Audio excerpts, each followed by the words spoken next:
Benar Tuhan, kami tidak bisa hidup tanpa Engkau. Kami berjalan sendiri, kami kehilangan arah. Itulah sebabnya Tuhan pegang tangan kami, supaya kami tidak kehilangan arah di dalam berjalan mengiring langkah.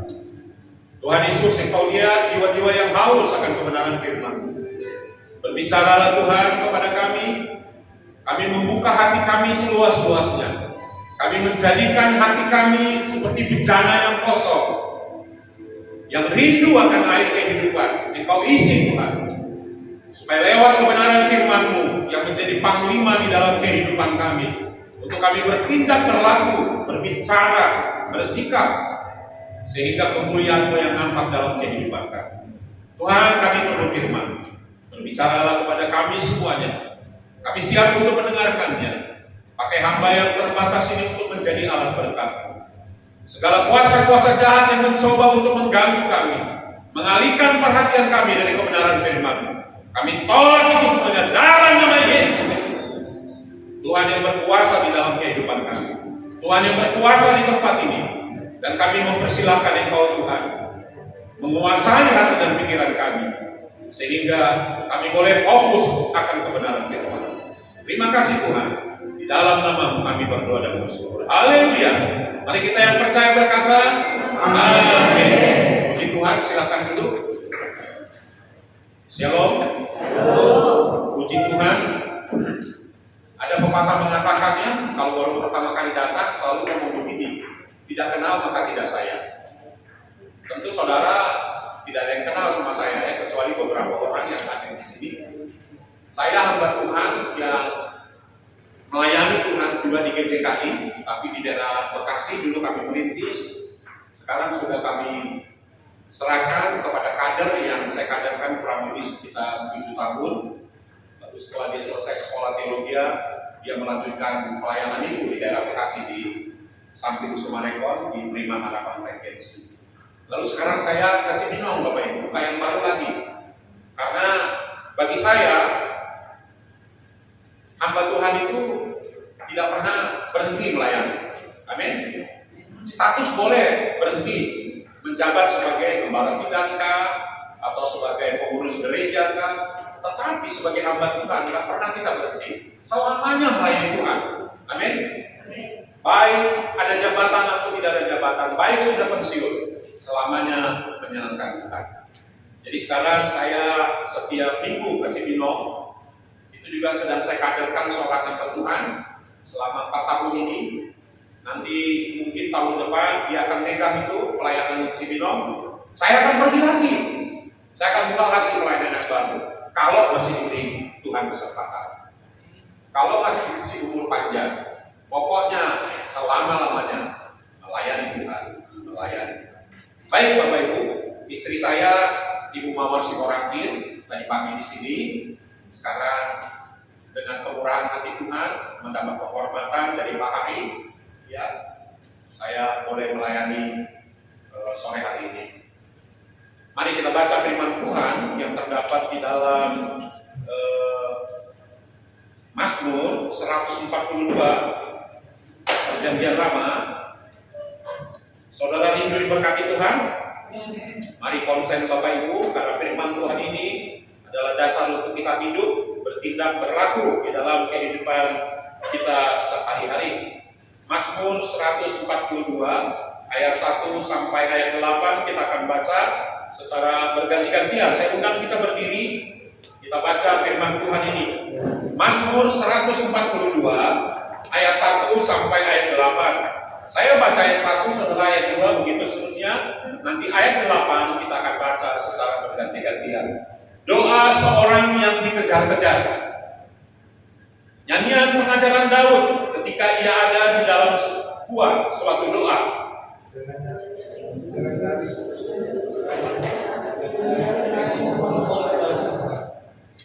Ya. Aku mencurahkan keluhanku ke hadapannya, kesesakanku kuberitahukan kepadanya, ke hadapannya.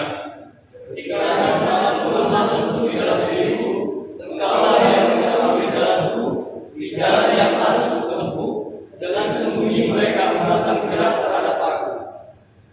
Pandanglah ke kanan dan lihatlah tidak ada seorang pun yang menghiraukan aku. Tempat pelarian bagiku telah hilang. Tidak ada seorang pun yang mencari aku. Aku berseru-seru kepadamu, engkaulah tempat perlindunganku, bagianku dari orang-orang hidup. Perhatikanlah teriakku, sebab aku telah menjadi sangat lemah. Lepaskanlah aku daripada orang-orang yang mengejar aku, sebab mereka terlalu kuat bagiku bersama-sama. Keluarkanlah aku dari dalam penjara untuk memuji namamu.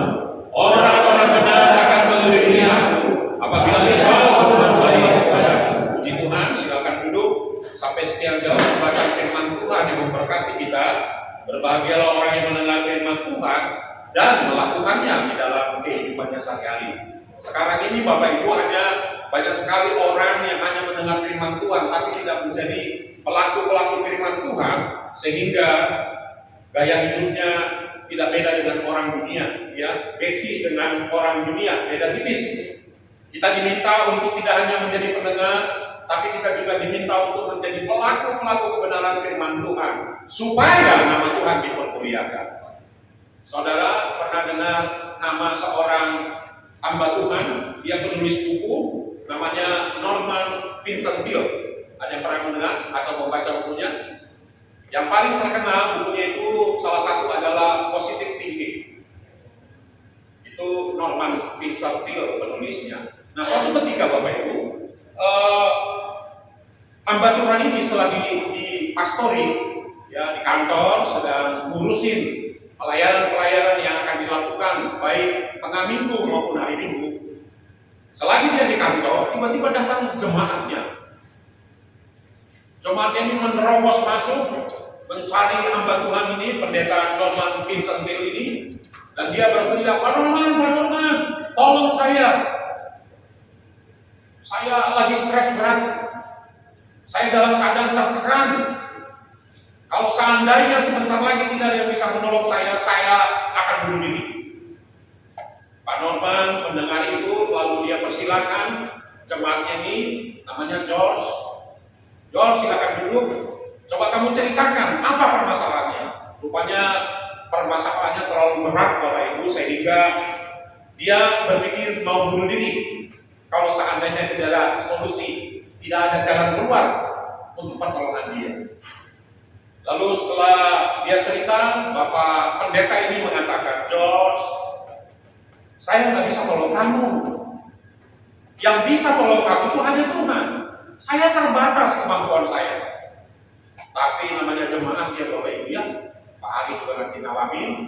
Namanya jemaat, berbagai macam karakter, sikap, tingkah laku. Pak, tolonglah. Karena dipaksa terus, akhirnya baiklah George, karena kamu maksa saya terus, saya akan bawa kamu besok ke suatu tempat di mana orang-orang yang tinggal di situ nggak punya masalah. Enak kan ya Bapak Ibu? Enak kan? Nggak punya masalah, enak.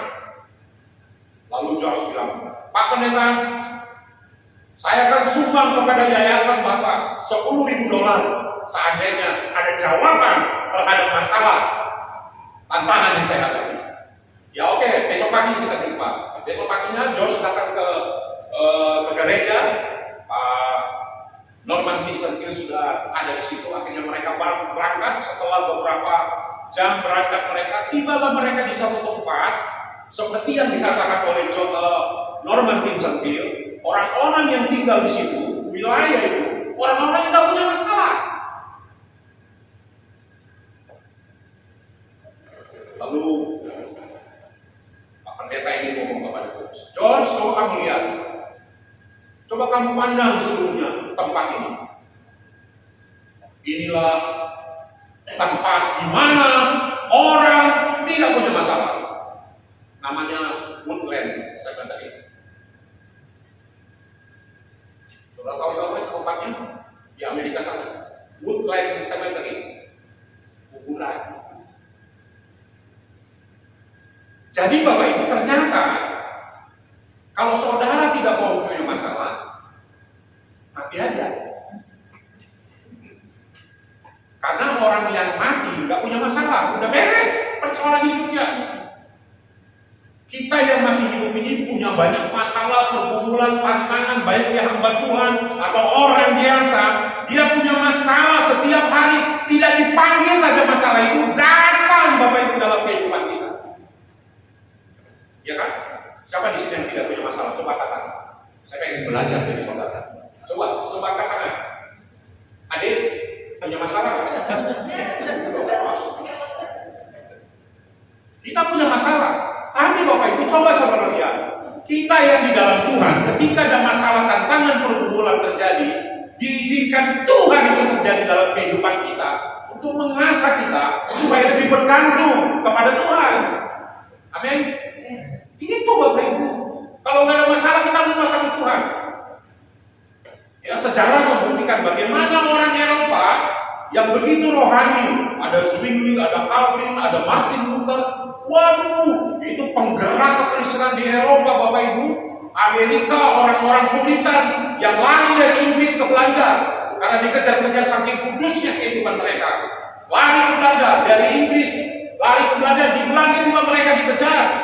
Akhirnya mereka berangkat melarikan diri supaya selamat pakai kapal laut namanya Mayflowers ke satu benua yang baru yang mereka tidak tahu. Mereka tiba di Amerika Utara. Itu orang-orang Puritan, orang-orang yang begitu menjaga kekudusan hidupnya, baik harga dengan Tuhan, tidak mau bercampur dengan dunia, dikejar-kejar. Lalu mereka lah menjadi penduduk Amerika Utara. Jadi nenek moyang mereka orang yang bertuhan, tapi sekarang coba saudara lihat, luar biasa duniawinya Amerika sekarang. LGBT, kenapa terjadi LGBT? Saya baru ikut satu seminar, ternyata LGBT itu penyebabnya adalah orang tua yang tidak bertanggung jawab, tidak didekatkan di gereja, hanya sama level, lalu lahir anak itu tidak mengenal siapa bapaknya, dia nggak ngerti siapa bapaknya, sehingga apa yang terjadi? Ketika dia diantar sekolah, bapaknya berjenggot karena laki sama laki, perempuan sama perempuan. Amerika itu sekarang gawat loh Bapak Ibu, karena tidak ada figur bapak yang mereka tahu, tidak ada figur ibu yang mereka tahu. Bapak bisa menjadi ibu, ibu bisa menjadi mamanya atau bapaknya. Sehingga mereka sekarang menghasilkan anak-anak yang begitu besar, terjadi loncatan LGBT yang begitu luar biasa karena anak-anak itu tidak mengenal figur bapaknya.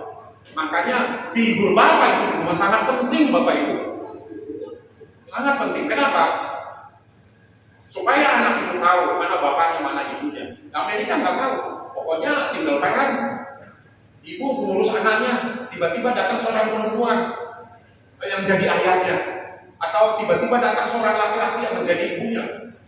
Itu mengerikan Bapak Ibu. Indonesia belum terjadi, mulai terjadi. Banyak sudah Bapak Ibu. Dan itu berbahaya. Dan itu menjadi tanggung jawab gereja. Mengerikan berarti. Ya. Jadi Bapak Ibu kalau nggak ada masalah, nanti aja.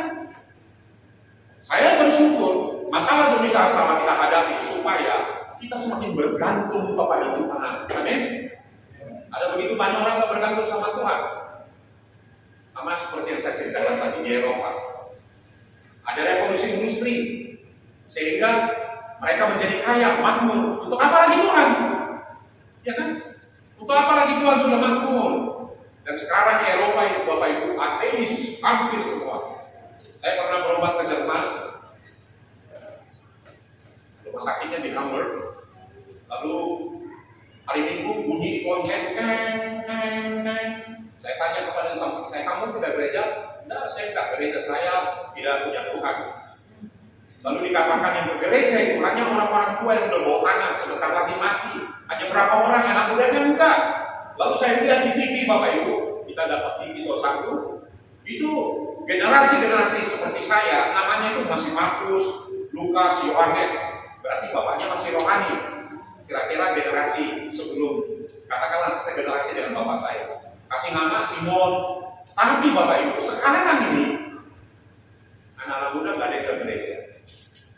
Saya pergi ke Amerika, di Amerika juga ada begitu banyak gereja itu orang-orang tua sekarang. Karena gereja kita di Amerika namanya Christian GCKI ini datang ke Indonesia jadi GCKI itu mau apa Kimball Movement itu pendiri pertama di Amerika bagian tengah. Saya udah pergi ke situ juga. Sekarang anak-anak muda mulai tidak percaya kepada Tuhan di Indonesia, Bapak Ibu, bahkan di Jakarta. Saya mengatakan di Indonesia, di Jakarta terutama, mulai banyak orang anak muda yang nggak percaya sama Tuhan. Mengerikan, Bapak Ibu.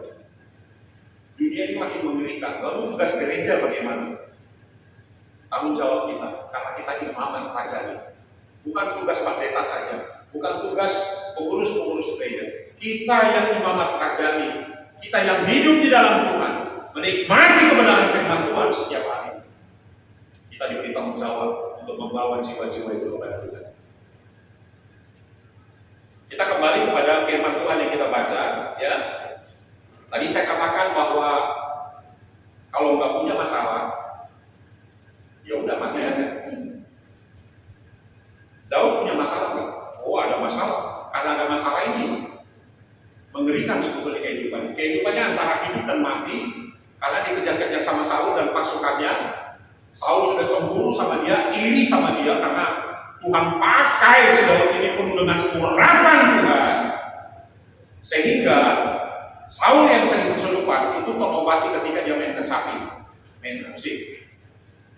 Tapi sejak itu Bapak Ibu, sejak dilulukan dia menjadi pahlawan, dia yang berlaksa-laksa, dia membunuh musuh-musuh. Saul hanya dikatakan dalam pujian itu hanya beribu-ribu. Marahlah Saul. Akhirnya mulai dari situ nyawa Daud terancam. Nah, suatu ketika Bapak Ibu, anak Saul mengatakan, anaknya itu sahabatnya Daud, Daud, kamu lari. Kenapa? Bapakku akan membunuh kamu, baik hidup atau mati diserahkan kepada bapakku. Sekarang kau pergi. Dan anaknya Saul itu belahan jiwanya Daud, bukan pacarannya, bukan. Saking dekatnya, saking akrabnya. Lalu Daud disuruh lari, maka larilah Daud sejauh-jauhnya dari Saul dan pasukannya, dan dia lari ke satu gua. Di gua itulah dia bersembunyi, dan di gua itulah dia berdoa. Doanya seperti yang kita baca tadi, Mazmur 142 ayat 1 sampai 4. Doa seorang yang dikejar-kejar. Dia ketakutan. Takut boleh, tapi jangan jadi penakut. Beda itu. Dia takut, normal. Kita juga kalau ada bahaya kita takut, kita lari. Daud lari karena dia takut. Dia sembunyi di gua itu. Dia sujud, Tuhan tolong saya, aku dikejar-kejar, aku gak punya daya lagi, sebentar lagi mungkin aku mati. Kira-kira begitulah doanya Bapak Ibu, kita baca di 142 ini, kira-kira doanya begitu. Lalu yang jadi pertanyaan bagi kita baca Mazmur 142 nih, ayat 1 sampai ayat 8, ada nggak jawaban? Ada nggak jawaban Tuhan? Tadi kita baca kan? Ada nggak disebut? Maka Tuhan menolong Daud dengan kuasa yang begitu besar, turun geledek dari surga. Gak ada Bapak Ibu. Lalu kalau nggak ada, kenapa kita percaya?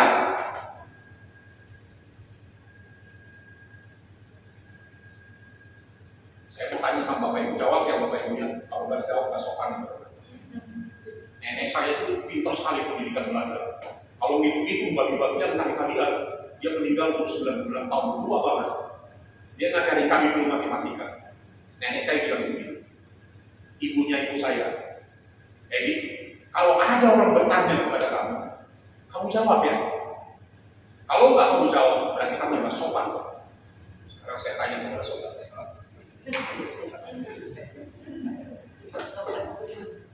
Saya tanya sama saudara, ada nggak jawaban? Ragu-ragu saudara. Ada atau belum ada? Mana yang benar ini? Ada atau belum ada? Mana? Ada di 142 disebut, maka Tuhan turun. Lalu kenapa kita percaya sama Alkitab ini? Halo Bapak Ibu, saya ajak saudara berpikir, mengapa kita percaya sama Alkitab ini? Kalau tidak ada jawaban, berarti Alkitab ini bukan inerensi. Buktinya ada jawabannya.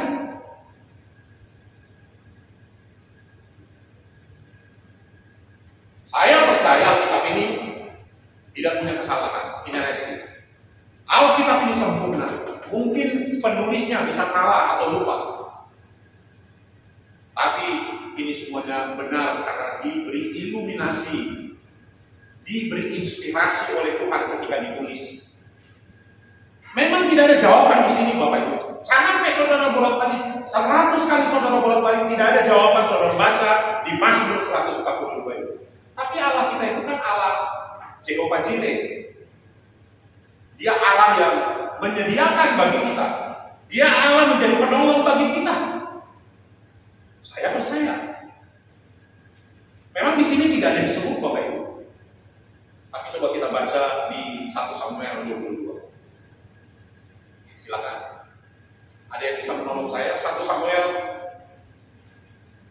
22 ayat 1 sampai ayat 2 coba dibaca. Silakan Bapak Ibu.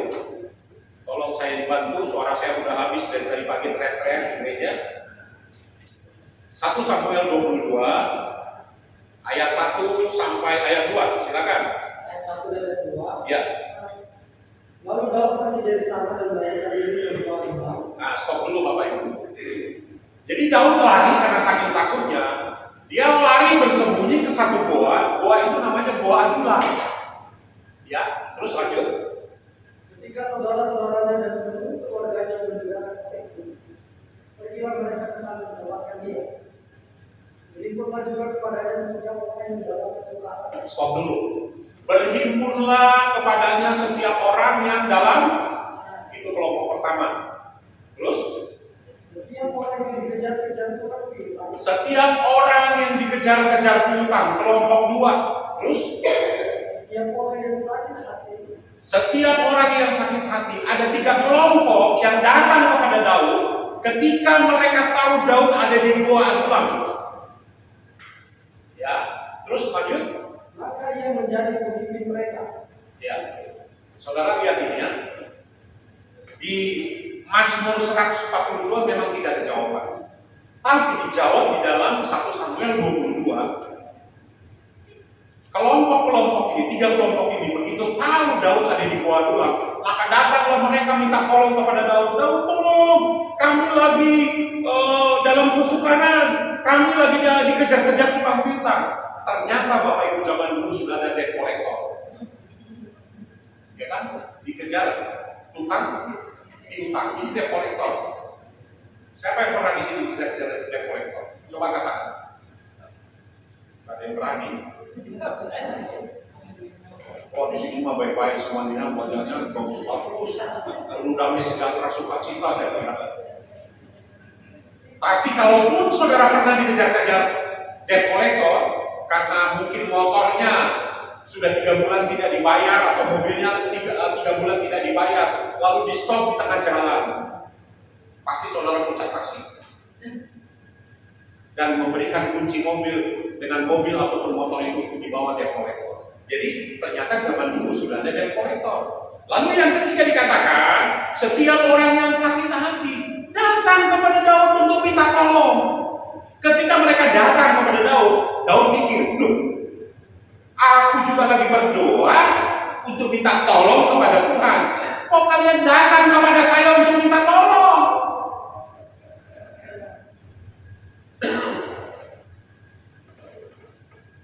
Saudara pernah nggak mengalami? Saudara lagi ada duit, lagi bokeh, dan ngedong epeng, bahasa Korea. Tiba-tiba datang saudara, adikmu, kakakmu datang, dek, tolong dong aku lebih ada masalah. Kalau nggak aku membayar utangku, nanti disita rumahku. Padahal saudara lagi nggak ada uang. Jawab saudara, bang, aku juga lagi nggak ada duit. Dek, aku juga lagi nggak ada duit. Boro-boro nolongin kamu, aku juga perlu pertolongan. Seperti itu kira-kira yang dialami Daud. Daud butuh pertolongan Tuhan, dia berdoa. Datang orang-orang yang butuh pertolongan Daud. Tapi saudara lihat, pertolongan Tuhan itu tidak ada Seperti mungkin Daud berpikir pertolongan Tuhan itu datang ketika dia membunuh singa, membunuh binatang buas, ketika dia menggembalakan kambing domba bapaknya. Mungkin dia pikir begitu. Tapi ini enggak. Tapi saudara, mujizat yang saudara lihat, ketika mereka datang tidak ditolak oleh Daud, mereka mengangkat Daud menjadi pemimpin. Saudara, apa yang terjadi? Peperangan demi peperangan dimenangkan Daud sampai dia masuk istana dan dia menjadi raja.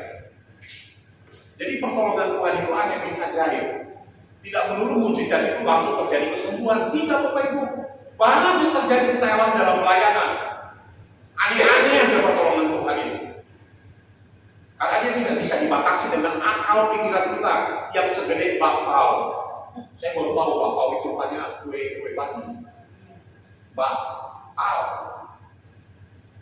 Jadi orang yang ngerti secara bakpao, rupanya orang Chinese dulu itu kue bakpao itu kue babi itu dimasukin babi ke dalam daging. Terus sampai masuk Indonesia, berarti yang tidak seiman dengan kita makan bakpao terus. Karena namanya bakpao, kue babi, kue daging babi. Tapi yang penting sekarang kacang hijau, kacang tanah, kacang kedelai, kacang apa lagi Bapak Ibu terserah ya. Sesuai dengan imajinasi saudara. Ya. Peperangan demi peperangan dimenangkan Daud karena dia punya pasukan. Coba saudara lihat bagaimana pertolongan Tuhan. Dia teriak sama Tuhan, Tuhan tolong, aku dikejar-kejar, nggak tahu lagi Tuhan solusinya apa. Memang Tuhan itu ada yang ajaib.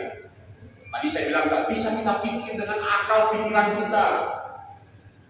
Justru orang yang minta tolong ini jadi pasukan Daud. Peperangan demi peperangan dimenangkan Daud sampai dia masuk istana menjadi raja. Hebat Tuhan itu. Hebat gak Tuhan kamu? Hebat.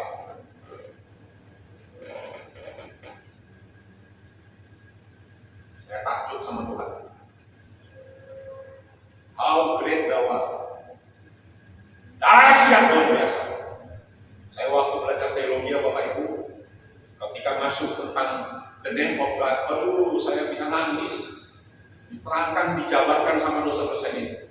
The name of God, Jehovah Jireh, Jehovah Rafa, Jehovah Shalom, Jehovah apa lagi, banyak lagi Bapak Ibu. Lalu saya tertunduk, Tuhan, hebat kali Tuhan. Takjub aku Tuhan. Sampai hari ini. Dan saya nggak main-main pada itu. Dulu saya sekolah kemana-mana Bapak Ibu. Sekolah GPDI, sekolah di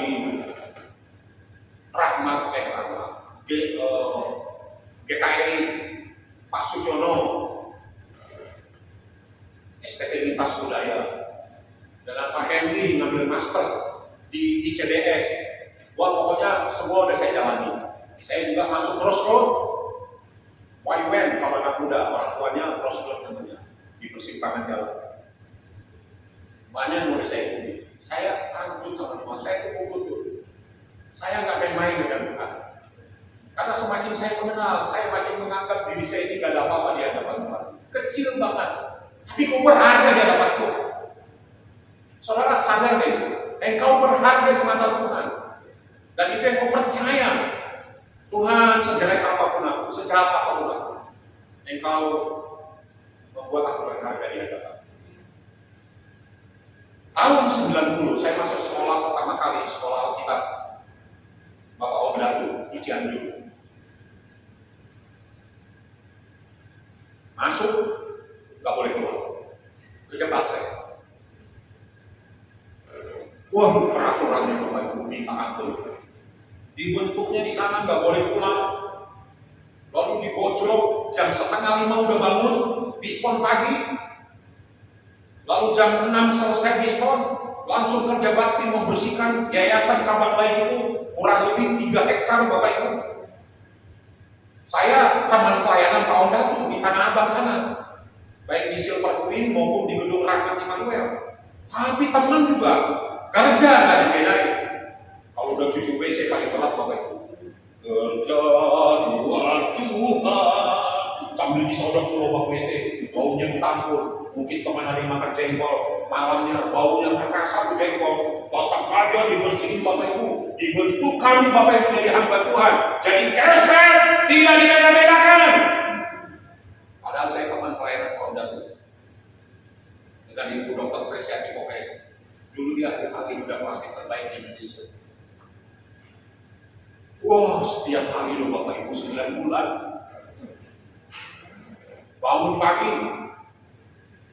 Dan yang luar biasa, mau tamat dari situ Bapak Ibu, hari Kamis sudah puasa. Bukannya hari Minggu. Ada yang pernah puasa 4 hari, Kamis, Jumat, Sabtu, Minggu. Syarat untuk lulus dari sana harus puasa hari Kamis. Sampai hari Minggu selesai ibadah jam 11 pagi, siang. Itulah tanda kelulusan. Tapi justru itulah saat Bapak Ibu saya nikmati bagaimana Tuhan mengutus saya. Egonya, arogannya dibentuk saya di sana. Dan saya bersyukur pernah sekolah di sana. Aunda itu nggak main-main, dia bisa menempelin murid. Kalau nggak benar kerjaannya Bapak Ibu, kalau dia kan punya dogi yang gede-gede, ya, Rottweiler atau apa lah, Herder, anjing kembal, gede-gede, burungnya juga banyak, motornya juga ada Goldwing yang bisa mundur, ada Harley Davidson. Wah, dia tukang koleksi barang-barang. Suatu ketika teman saya disuruh bersihin muntahan dogi. Langsung diambil lap, dia bersihin, langsung dibentak sama Om Yoyo. Kita panggil Om Yoyo. Bodoh! Jadi hamba Tuhan kamu mau jadi apa nanti kamu di luar? Ternyata dia salah Tuhan. Lalu dia cari Honda sambil ditentang. Begini caranya ya, supaya kamu ngerti nanti pelayan berapa. Ambil pasir dulu, setelah kamu ambil pasir, baru kamu ambil lap itu semuanya. Lalu apa yang terjadi Bapak Ibu? Direndam dia seharian di kolam ikannya Om Yoyo. Tak boleh muncul badannya, kepalanya segini. Tapi Bapak Ibu anehnya, tidak ada satupun hamba Tuhan yang lulusan di sana dendam kepada Om Yoyo. Aneh. Termasuk saya. Saya mau minta pulang hari Jumat. Senin sampai Jumat selesai, Sabtu pelayanan di daerah Cianjur. Saya minta pulang. Karena saya punya istri. Anak saya kecil-kecil, masih umur setahun 2 tahun. Saya datang kepada dia, Om, saya boleh nggak pulang hari Jumat setelah selesai perkuliahan? Dia menjawab begini, Bapak. Orang yang sudah membaca tidak boleh menoleh ke belakang. Diambil ayat Alkitab, bro. Diambil ayat Alkitab, Bapak Ibu. Akhirnya saya diperbolehkan pulang. Tapi Minggu sore, paling lambat jam 7 malam, saya langsung sampai di Cianjur. 9 bulan Bapak Ibu, yang belum nikah itu nggak boleh pulang. Dibentuk di sana Bapak Ibu. Anehnya tidak ada yang benci, tidak ada yang dendam kepada Om Yoyo. Lalu di samping saya itu ada hamba Tuhan juga, orang Manado. Ketika jam 8 malam, lampu semua harus mati, dia serapan, diri lampu, udah gelap semuanya, tidurlah kami. Tapi teman saya itu ngomong, Pak Edi, saya mau cerita kepada Bapak. Saya punya pengalaman. Ketika saya masih SD, sekitar kelas 4, Bapak saya diutus sinode ke daerah Tanah Grobot. Sampai hari ini saya nggak tahu di mana itu Tanah Grobot. Lalu Bapak Ibu, bertahun-tahun mereka di sana. Teman saya ini yang sekolah sama dengan saya, di samping saya di baraknya, dia cerita. Suatu ketika Pak di jam 5 pagi, kami bawa pistol sebuah pekerjaan dari situ. Lalu Bapak saya berdoa. Doanya aneh Pak Edi. Apa doanya? Penasaran saya. Doanya begini Pak Edi. Tuhan Yesus, sudah bertahun-tahun kami di sini, nggak pernah makan ikan laut Tuhan. Tolonglah Tuhan hari ini supaya kami bisa makan ikan laut. Doanya aneh. Ya memang rindu juga sih makan ikan laut ya. Masa makan ikan tawar terus. Udah selesai doanya, mungkin yang lain udah lupa, staff udah lupa apa yang didoakan bapaknya. Tapi apa yang terjadi Bapak itu? tepat jam 11 kurang lebih, tiba-tiba mereka mendengar suara dentuman keras. Di Kalimantan itu kan atapnya seng. Di atas seng itu ada sebatang kayak bom. Wah, jatuh Bapak Ibu. Kaget semuanya orang, pada keluar, termasuk teman saya, kakaknya keluar. Lalu mereka melihat ke atas. Bapak Ibu, ternyata di atas seng rumah gereja mereka ada seekor ikan laut bertengger, cukup besar. Ketika dia ngomong begitu, saya bilang, ini bercanda aja kamu. Iya Pak Edi. Lalu dari mana ikannya? Saya penasaran juga. Nah itulah Pak Edi ikannya. Rupanya ada elang-elang di daerah Kalimantan sana. Itu besar-besar ya, rentang sayapnya bisa sampai 2 meter. Rupanya elang itu Bapak Ibu, kalau ngambil ikan dari laut, dicakar dia, terbang, ikan burung elang itu gengsi makan di pinggir laut. Dia nggak mau makan di warteg. Gengsi dia maunya makan di restoran di atas gunung. Dia bawalah ikan ini, dia saking beratnya, rupanya Tuhan memerintahkan begitu burung itu lewat di atas gereja, Bapak Pendeta yang tadi pagi jam 5 pagi, diskon pagi, berdoa, Tuhan berikan kami ikan laut. Maka Tuhan bilang, burung bukan cakap, jatuhkan ikan itu, hambaku pengen makan ikan laut. Jatuhlah ikan itu Bapak Ibu. Hari itu makan ikan laut lah Bapak Pendeta dan Bapak Pendeta. Saya pertama nggak percaya. Kamu mendadak Pak Edi, aku hamba Tuhan Pak. Tamat dari sini aku akan menghentikan bapakku. Itu peristiwa benar-benar terjadi Pak. Dan saya nggak pernah lupa Bapak. Saya ingat terus. Ada kayak mustahil bagi Tuhan? Halo, ada yang mustahil bagi Tuhan? Gak ada. Karena ketidakpercayaan kita lah yang membuat itu jadi mustahil. Tuhan itu nggak mustahil. Apa aja bisa dilakukan. Jadi Pak Henry ini dulu pernah menggembalakan dekat rumah orang tua saya di Polomas. Kami dulu dari kecil tinggal di Polomas. Adik saya itu begitu tamat dari sarjana informatikanya, dia kerja di Muarkaran.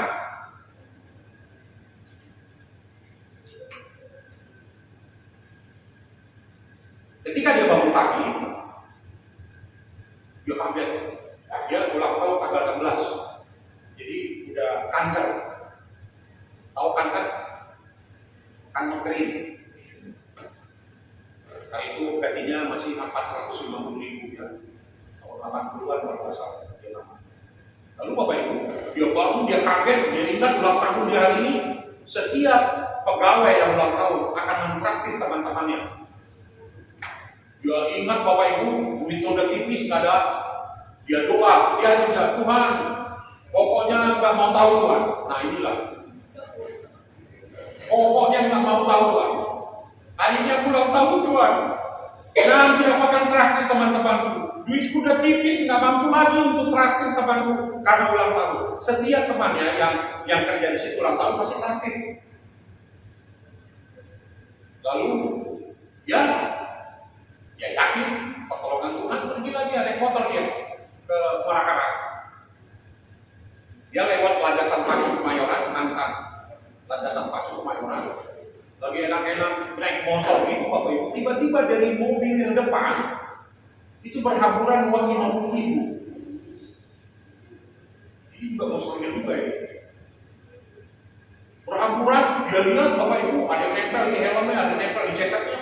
Dia standar motornya diambilin Bapak Ibu di aspal. Yang lain juga yang naik motor pada berhenti, yang naik mobil juga berhenti pada berhenti ngambil uang.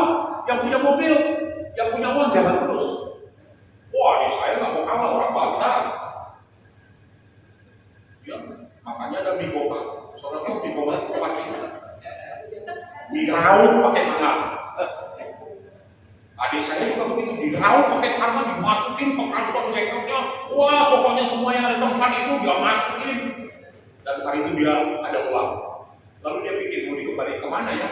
Yang punya ada pergi terus.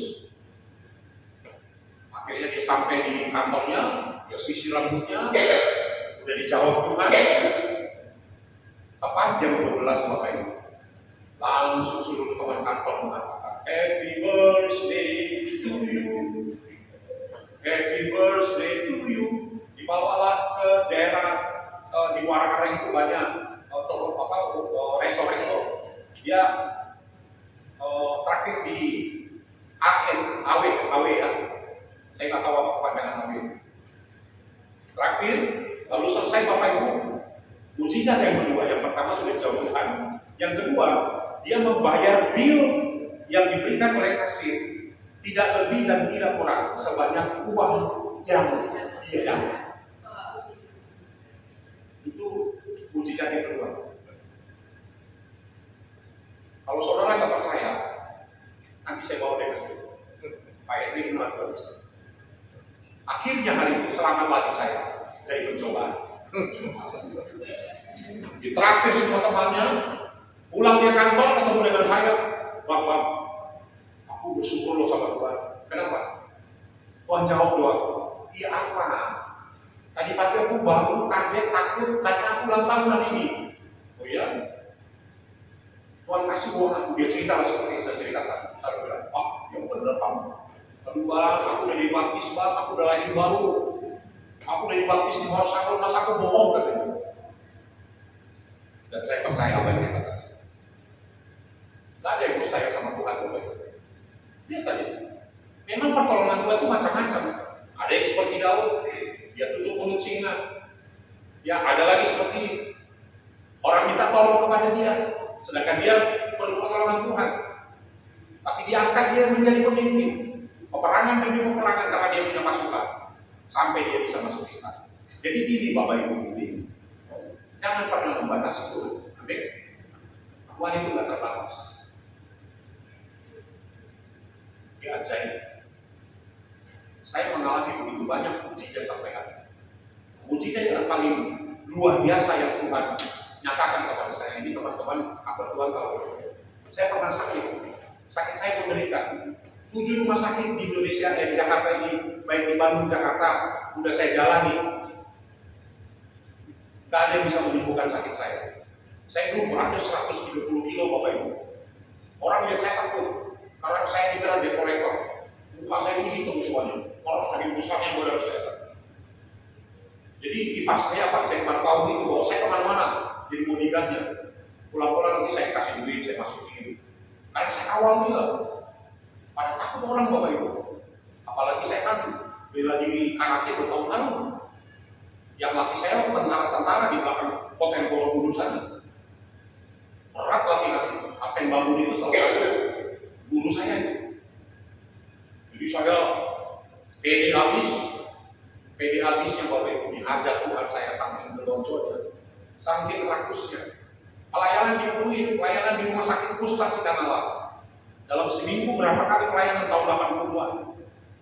Mampir di Cak Sore, di Cawang Bapak Ibu, jam 2 masih buka. Yang paling saya suka itu babat, esek, jeroan, hati, amplak. Makan terus, bertahun-tahun. Akhirnya, jero, amplak, esek. Ketika dimakan seseorang, masuk ke dalam tubuhnya, dia mengeluarkan satu cairan, dan cairan itu akan mengkristal di kantong empedu. Jadi hati-hati, makanya orang Amerika nggak makan jeroan, dibuang itu untuk makanan blogi, ya, makanan yang daging. Lalu Bapak Ibu, saya ke Amerika dengan Ibu Bawan, karena saya dapat tugas untuk annual record setiap tahun. Selesai tugas, saya lari ke orang-orang Indonesia yang ada di New York, di Los Angeles, karena kan sudah tugas sama orang-orang Amerika, karena gereja kita tuh Christian Church of Christ di Amerika, baik bagian barat, bagian timur, bagian tengah, bagian timur, kami jalani semuanya, karena gereja kita gereja misi. Lalu Bapak Ibu saya pergi ke New York, ke orang-orang Indonesia, ada Pak Volker, itu terkenal di New York, di New Jersey. Setiap kami datang ke mereka, ada Pak Ferry apa yang Tanjung Priok, saya lupa Pak Ferry. Nah ini diundang Bapak Ibu, di selesai pelayanan dibawa makan, saya dibawa ke resto Bapak Ibu di New York, itu makan babi, kaki babi Bapak Ibu, itu habis saya makan 10 kaki babi itu seperti makan jagung. Tambah berat saya. Udah itu Bapak Ibu, Bapak Volta ini tinggi besar sama kayak saya waktu itu, dibekali lagi di bawah hotel di New York, di Sheraton. Ibu Mawar tidur, saya nonton TV, saya makan lagi makanan. Besoknya kami dibawa jalan-jalan ke Times Square. Tengah malam Bapak Ibu, Times Square tiba-tiba kabur. Sakit itu saya nggak bisa bernapas, perut saya membengkak. Kami udah banyak cairan. Saya tergeletak di Times Square, panggil 911, saya dibawa ke rumah sakit Elm Lewis di saya lupa di Bronx atau di mana dia. 8 hari saya di sana. Lalu dokter-dokter yang periksa saya, kamu nggak bisa pulang. Kenapa?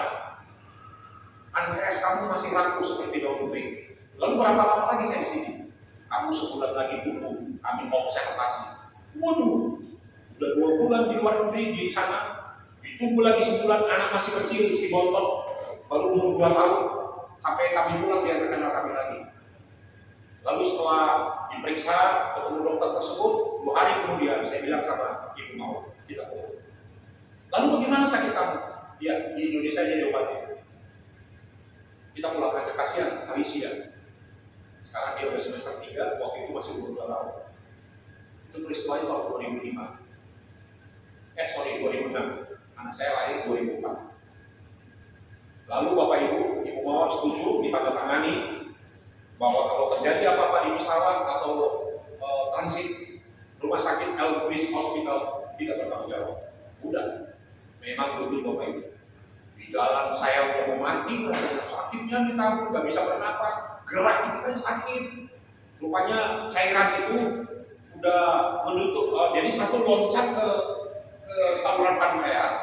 Dari kantong empedu ada 24 batu gede segini, akibat makan bertahun-tahun itu yang saya katakan tadi, loncat satu ke saluran pankreas. Itulah yang membuat parah. Di Amerika tidak ada alatnya,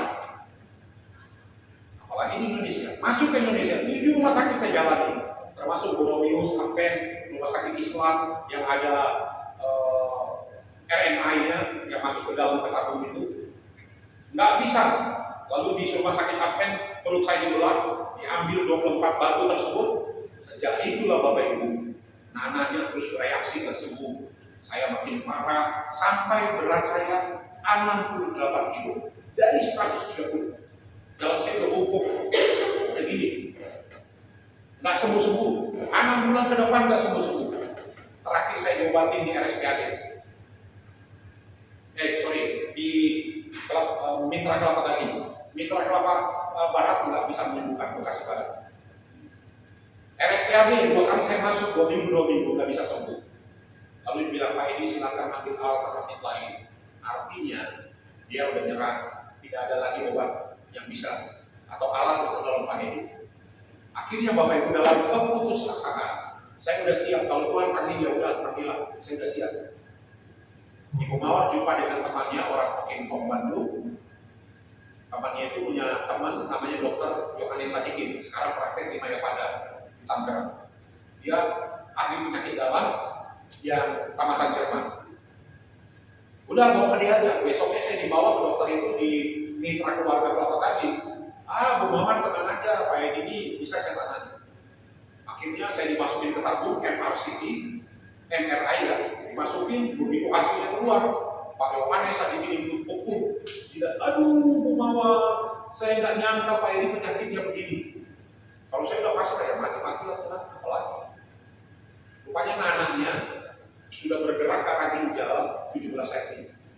Jadi nggak ada harapan lagi, udah bernanah semuanya. Udah, saya sih bisa nyembuhin Pak, Bu Mawar, tapi nggak ada alatnya. Alatnya itu namanya endoskopi ultrasonografi. Tidak ada di Amerika, tidak ada di Indonesia. Adanya di penemunya. Penemunya itu profesornya, guru besarnya di Jerman. Lalu bagaimana Pak Yohanes? Ya Pak ini harus ke Jerman. Singkat cerita Bapak Ibu, habis duit banyak ratusan juta, tinggal rumah yang belum dijual, mobil udah dijual. Akhirnya Bapak Ibu, singkat cerita Tuhan adakan dananya. Tapi nggak gampang. Untuk visa, terus uangnya harus ditransfer ke rumah sakit.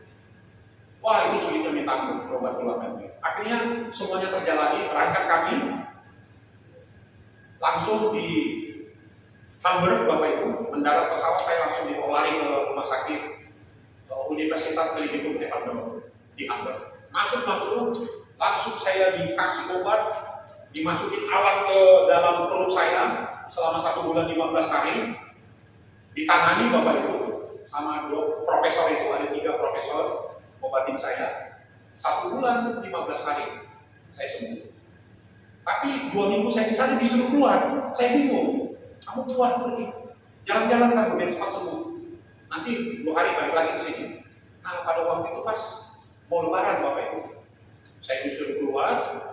Ipar saya itu kerja di konjen Hamburg. Dia ngurusin semuanya, makanya bisa masuk rumah sakit, depositonya dikasih. Singkat cerita, saya dibawa jalan-jalan. Karena dokter bilang, orang yang sakit dibawa jalan-jalan cepat sembuh. Saya dibawa ke Belgia, saya dibawa ke Brussel, saya dibawa ke Paris, saya dibawa ke Menara Eiffel.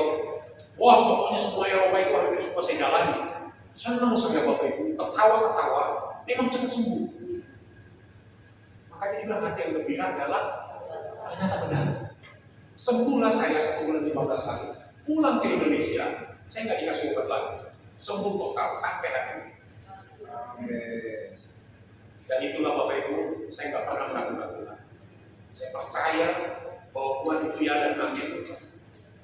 Dia Tuhan yang Maha Penyembuh, walaupun dia tidak kelihatan dengan mata jasmani, tapi saya percaya kepada Dia, sumber pertolongan yang pernah kami alami. Sekarang berat saya 75, udah kecil, makannya juga nggak seperti dulu Bapak Ibu. Kalau dulu kan satu piring sih, satu piringan yang papi kayak gunung. Di dalamnya ada paha ayam, di dalamnya ada rendang. Sekarang udah nasinya hanya 1 kotor. Enggak, temannya nggak ada lagi. Paling temannya sayur-sayuran, ya udah 1-2, udah dibatasi sekarang. Tapi kalau terpaksa, dihajar juga sih. Ibu mau saya ngomel, kamu tuh sampai sekali memperjuangkan kamu. Masa kamu nggak bisa memilih diri kamu? Tenang. Nanti kalau aku makan banyak, aku akan berhenti makan untuk sore sampai besok. Tenang aja. Pokoknya Ibu mau itu udah kayak satpam di rumah. Makanya saya kalau udah nggak tahan Bapak Ibu, makanya saya di rumah. Ya, saya pergi keluar pagi sekali, sok kambing. Ada misalnya di Bekasi sana enak sekali sok kambing. Saya makan sampai 2 porsi. Tapi dagingnya kan nggak apa-apa, saya nggak makan nasi. Pulang-pulang Bapak Ibu, kebetulan saya golongan darah B. Dan golongan darah B itu paling cocok makan kambing. Serasi dia. Karena kalau golongan darah O makan itu, darahnya menggumpal. Kalau golongan darah A minum susu, darahnya menggumpal, itu yang membuat dia sakit. Kalau saya makan kambing, beda dengan saudara yang golongan darah O, darah A. Saya jadi seger. Itu dia. Akhirnya Bapak Ibu, saya sembuh pulang ke Indonesia sampai hari ini. Sejak itu saya berjanji kepada Tuhan, aku tidak akan pernah main-main lagi pelayanan. Bentuk pelayanan apapun itu, mau jadi apa aku akan jalan sampai hari ini. Jadi kesimpulannya begini Bapak, bagi Tuhan itu tidak ada yang mustahil. Bagi Tuhan ada yang mustahil. Bagi Tuhan ada yang tak mungkin. Mujizatnya bisa